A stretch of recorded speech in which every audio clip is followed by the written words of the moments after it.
Max, I want to start with you here. Should New England be favored to win it all in Vegas? The answer is no. But first I want to explain what odds are really quickly. The betting line that Vegas sets, they're just trying to get equal action on both sides of the line, right? And then if there's more action on one side, the line moves. So those odds can change. But they're just trying to predict what the crowd is going to say. And if you read James Surowiecki's book, The Wisdom of Crowds, it explains why the line is so hard to beat. Because the crowd makes really good predictions. Everyone's wisdom put together, which is basically what a betting line is, will over time do better in terms of predicting things than the smartest member of the crowd. Think about that for a second. The dumb people actually make the crowd even smarter than the smartest person. It's weird that way. So the betting line says the Patriots, and that makes sense because most seasons in most sports we know who's going to be in the mix. The Spurs, not this year because of Kevin Durant, but most years the Spurs will be in the mix. If you set the Spurs, among the favorites, that's going to happen. Alabama, every year. And the Patriots fall into that category, obviously. Every year, you want to sound pretty smart, pick the Patriots. They're going to be right in the mix. But how far do they get into that mix usually? Well, in recent years, that depends on the health of Gronk. Gronkowski's health determines that. Because Tom Brady, who, as I said, has at most a season and a half left. He could fall off the cliff any minute, given his age, is what happens in the NFL. But Tom Brady's greatness in recent years is his lightning-quick ability to read defenses and make great decisions with the ball. He reads things so quickly and makes such great decisions that they're always a playoff team. But when they advance in the playoffs, when they threaten to win a Super Bowl, is when he has a guy in Gronkowski that allows him to be less than perfect. Just chuck it in his direction. He'll come down with it. And when Gronk is on the field, the Patriots absolutely are among the maybe two favorites in the AFC. But when he's not, they're not. They're just not. And it's really early, and Gronk has already had health concerns this year, and given Brady's age and Gronk's health pattern, I don't think you can put them ahead of the Denver Broncos, who just won the Super Bowl last year, beat the Patriots in the playoffs, with Gronkowski, by the way, and has since then looked better. Their offense looks better. Their defense looks as good as ever. I wouldn't put them ahead of the Broncos, and that's just in the AFC, Damian. Oh, Max, let me break this down to you. And here's why I believe the Patriots should be favored. When you go back, first of all, let's start with this year. Let's start with this year alone. Here we are at the quartermark, New England 3-1 without Tom Brady. With Tom being suspended, what the Patriots were able to do, they were able to identify things that they could work on to become an even better team. You know what they've done? They've become an even better rushing team. Another thing that people don't talk about is their defense. They've always had an underrated defense. They got boatloads of talent on the defensive side of the football. They got their old offensive line coach back, Dante Scarnecchia, which has been a problem for the New England Patriots the past couple of years, the play up front. So when you combine all those things and the fact that they haven't really had to play Gronk because they've been doing so well. So all this time, Gronk has just been getting healthy. Now you enter into the equation Tom Brady, who we know is going to come play with it like his hair is on fire. Why in the world would you favor a matchup between Tom Brady and Trevor Siemian? Who would you favor in that matchup? If independently, if the question is Tom Brady better than Trevor Siemian? The answer is yes. Even when he's hurt, he's better than Trevor Siemian. And to me, the Patriots... But they're not playing each other. The Patriots are a better team this year than they were last year. I don't know... Because they got Bennett at tight end? No, because of the things I just said. So you're not listening to me right now? Listen, the Patriots they have more balance offensively, and they're going to be even better when Tom Brady comes back. Gronk is going to come back. He's going to come back fresh. He's going to come back even healthier. Add him with Martellus Bennett and all the weapons that they had on offense. They got some good linebackers. They haven't even all been healthy yet. All that is true. Right. All that's true. So for me, I'm not going to say that the Denver Broncos are better than the New England Patriots when the Patriots 3-1 playing with second and third string quarterbacks out there. You got the best head coach in NFL history in Bill Belichick. This team is markedly better than they were last year. Listen, when it comes to the Patriots, it's like Tiger Woods, back in the day, Tiger Woods in the field. I'm always going to go with Tiger, and in this case, I'm going to go with the Patriots right now, better than the field. Yeah, except that they played each other in the playoffs last year, and the Broncos won. I just said the Patriots are better than last year. And they had Gronk. You're assuming Gronk will be there. You're forgetting about the fact that LeGarrette Blount is 30 years old. And playing out of his mind right now. He is, but let's see what it is. What a 30-year-old running back is at the end of the season and in the postseason. You're assuming Gronk will be there, and you're assuming that the Broncos haven't gotten any better. Have the Broncos gotten better? Have the Broncos gotten better? I would say offensively they're probably a little bit better. But since we're on this whole assumption thing that you're on, so we're assuming that I'm not assuming. You said, oh, we assume that Gronk is going to be this. Assumption. We're assuming that LeGarrette Blount's going. So can we also say it on the same side with the Denver Broncos? Listen, I know what it's like to play as a Super Bowl champion the year after when every team brings their A game. That is mentally taxing. It wears on you as the season goes along. I don't know what the Denver Broncos are going to look like at the end of the season after playing a 16-game slate where every team is up because they're playing a Super Bowl champion. I don't know. What I do know is I know the Patriots are a much better team than last year. That's why I'm going to favor So far, they've taken out Cam Newton, Andrew Luck, and Andy Dalton. We're not even in week 5 yet. Wait a minute. Are we really talking about the Colts, Andrew Luck? I mean, yeah, okay, the Luck guy has name brand, but he's a great come on, man, the Colts are trash, man. Let's be real. Well, see, the rest of the team is, but Andrew Luck ain't. Okay. And by the way, last time I checked, it's a team sport. Those are three. One of the reasons people are down on the Panthers is the 1-3 record instead of the 2-2 record. One of the reasons they lost is because week 1, when they were flying high and everything, they had to go to Denver and play the Super Bowl champions. All I know is that the reigning Super Bowl champions who just beat the Patriots in the last postseason that was played are now undefeated and looking better than ever, but somehow the Patriots have leapfrogged them. And that's just the AFC,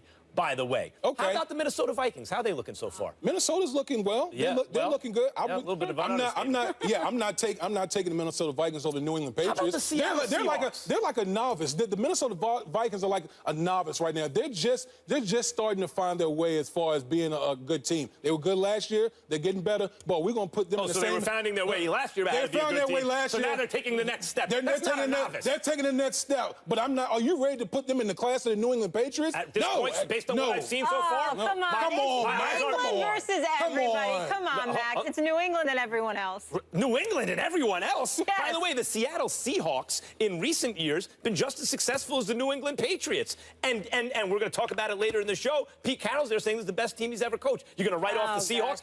I'm not. Wait, hold on. Listen, I'm not writing off anybody. I'm just making my case as to why I feel the Patriots should be the favorites Basically, what everyone's argument on the Patriots was, and it was mine too, until I saw what the Broncos, the Broncos after a certain time would say, okay, I got to back off that, is that, look at them.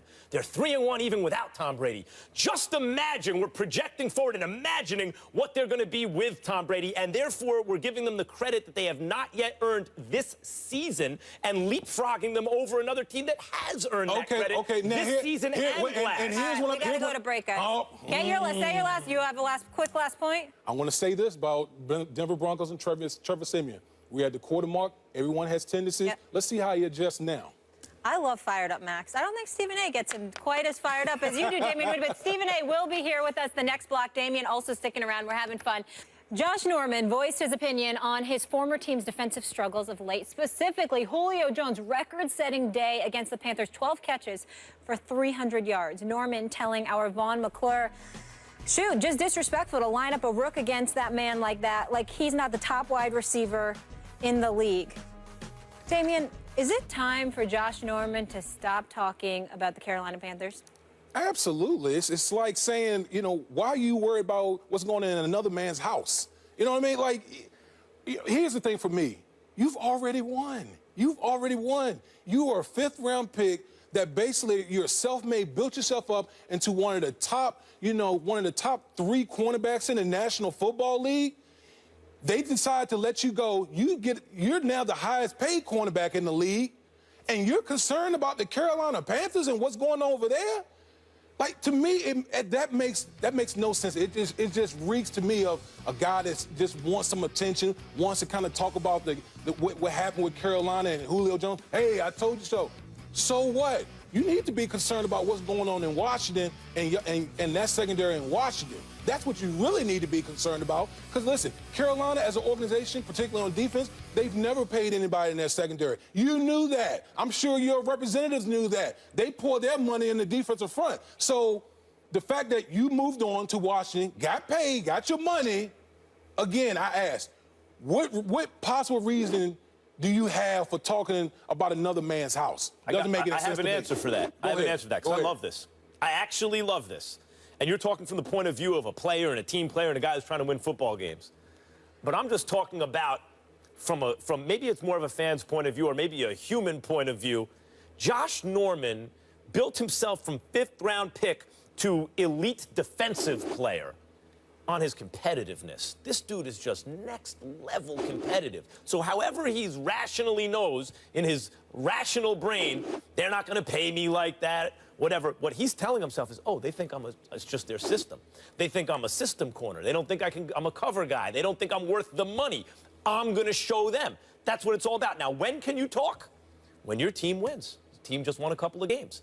And when the team that got rid of you just lost. And when they got burnt by an elite receiver that you put a guy on who's cheap because they didn't want to pay you. That's when you talk. Here's the downside. You talk in good times, that's all right. There will be bad times. The Panthers are going to be good at times. And I think they're a better team than Washington. And you will get burnt at times trying to cover guys.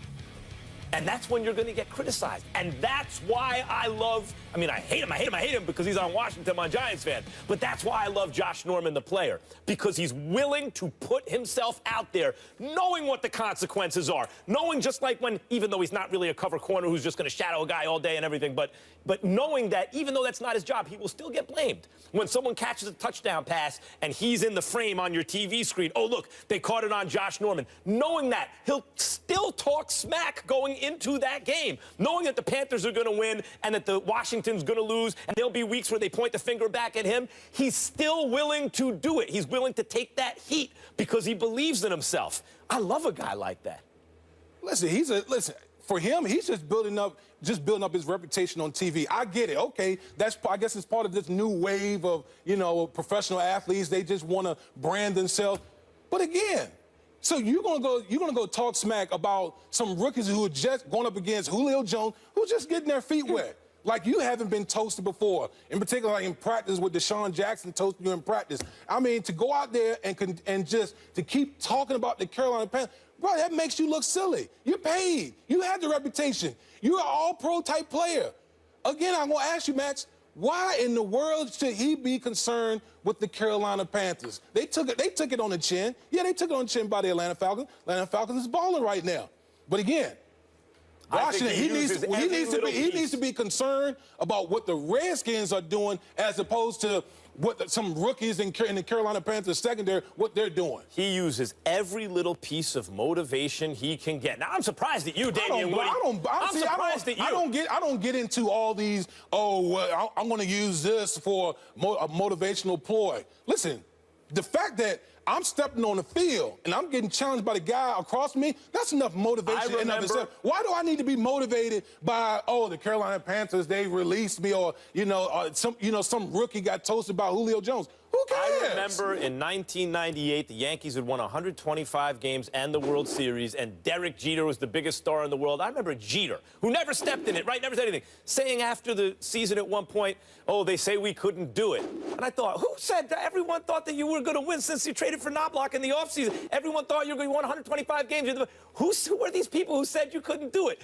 When the actual opponent isn't there, the super competitive athletes have to invent them. Josh Norman actually has an opponent here. It's the Carolina Panthers. And everything he says is actually not directed at the rookie corner. He's actually giving him a pass. Look, you can't cover Julio Jones with a rookie corner. You can't cover him one-on-one. He's actually complimenting Julio Jones. Everything he says is directed at the Carolina Panthers' brains. He's saying, that was stupid to let me go. You're the team that didn't want to pay me. That was dumb. That was a mistake. And everything all the evidence he gives points to that. Well, let me ask you a question. Who brains do you trust more? The Carolina Brain Trust, who just came off a Super Bowl, or the Washington Redskins, who haven't done squat in I don't know how long? Who brains do you really trust now? Who, me? Yeah, you. I'm Carolina. No, Carolina. Right. I'm talking about from his point of view. So this nonsense that you're talking about, I'm putting my faith in the Carolina Panthers. I don't know about this nonsense you're talking about. The bottom line here, matter of fact point is this.